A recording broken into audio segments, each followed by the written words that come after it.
Assalamualaikum warahmatullahi wabarakatuh. Jumpa lagi di mata kuliah Antropologi Hukum. Di sini kami dari kelompok 2 kelas 6A Hukum Ekonomi Syariah akan mempresentasikan materi yang berjudul Sejarah Antropologi Hukum. Sebelumnya, kelompok kami beranggotakan Zalima Sadiah Fitri dan Rindiani. Yuk langsung saja ke pokok pembahasan. Sejarah antropologi hukum terdiri dari 4 fase. Fase yang pertama terjadi sekitar abad 15 sampai abad 18. Lalu fase yang kedua terjadi sekitar pertengahan abad 19. Dan fase yang ketiga terjadi sekitar permulaan abad 20. Kemudian fase terakhir, fase keempat, terjadi setelah tahun 1930-an. Mari kita bahas fase pertama.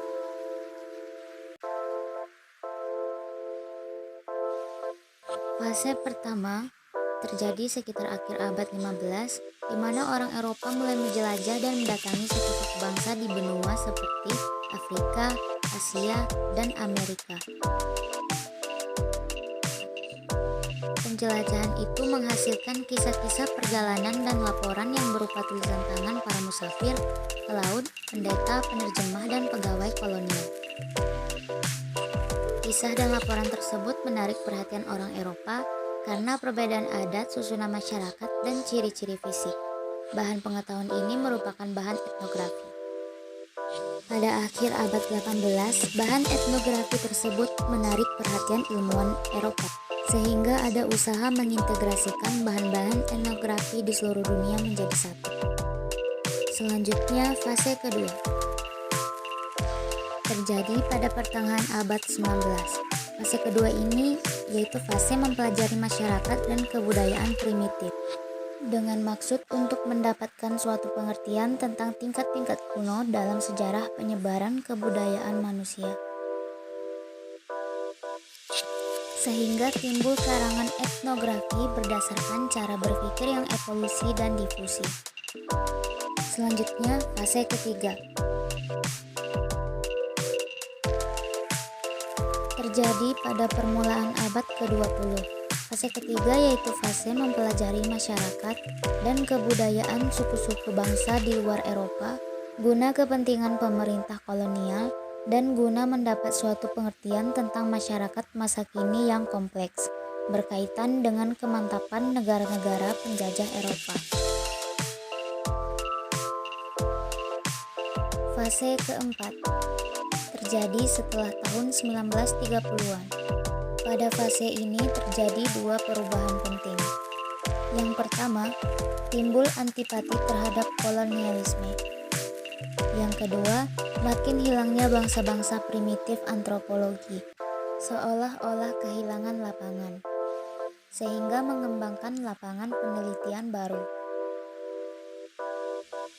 Ada juga yang membagi sejarah antropologi hukum ke dalam 5 fase.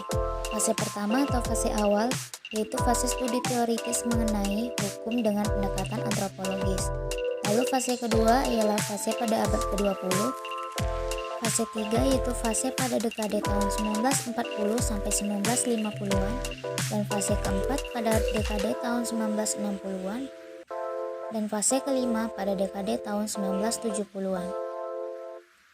Fase awal ini, awal pemikiran antropologis tentang hukum dimulai dengan studi-studi yang dilakukan oleh kalangan ahli antropologi dan bukan dari kalangan sarjana hukum. Awal kelahiran antropologi hukum sering dikaitkan dengan karya klasik karangan Sir Henry Maine yang bertajuk The Ancient Lab. Karya tersebut pertama kali diterbitkan pada tahun 1861. Ia dipandang sebagai peletak dasar studi antropologis tentang hukum melalui introduksi teori evolusionistik atau The Evolutionistic Theory mengenai masyarakat dan hukum. Tema kajian pada fase awal ini difokuskan pada fenomena masyarakat yang bersahaja atau primitif, tradisional, dan kesukuan, dalam skala evolusi bentuk-bentuk organisasi sosial dan hukum yang mengiringi perkembangan masyarakat. Sedangkan metodologi kajian yang digunakan untuk memahami fenomena hukum dalam masyarakat adalah apa yang dikenal sebagai metode Armchair. Selanjutnya fase kedua. Pada awal abad ke-20, metode kajian hukum seperti yang dilakukan pada fase awal mulai ditinggalkan dan mulai memasuki perkembangan metode studi lapangan atau fieldwork methodology.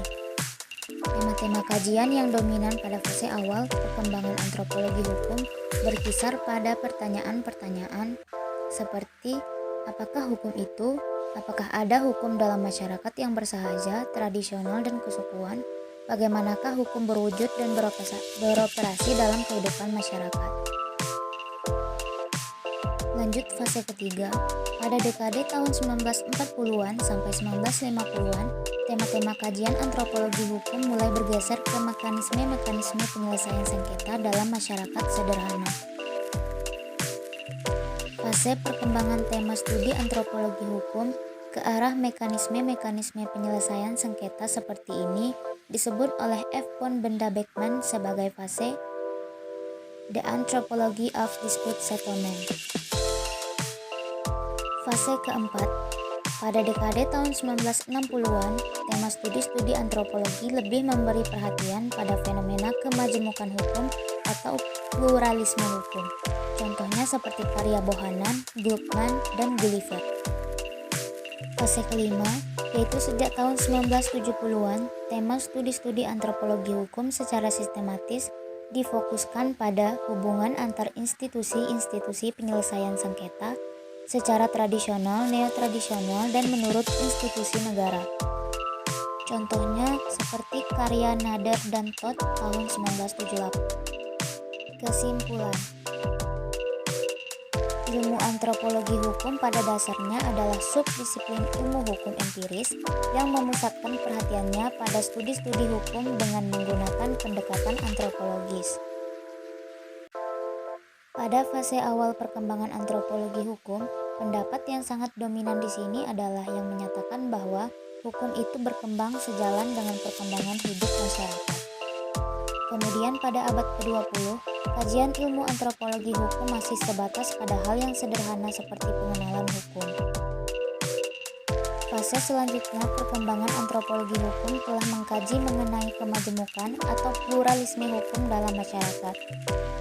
Dan pada fase terakhir, kajian ilmu antropologi hukum telah mencapai suatu peningkatan, yaitu mulai mengkaji mengenai penyelesaian sengketa yang terjadi di dalam masyarakat, yang tentunya berdasarkan pada metode antropologi hukum, baik secara tradisional, neotradisional, maupun dengan menggunakan hukum negara. Sekian pembahasan dari kelompok kami. Jika terdapat kekurangan dan kekhilafan, kami mohon maaf. Saya tutup dengan wassalamualaikum warahmatullahi wabarakatuh.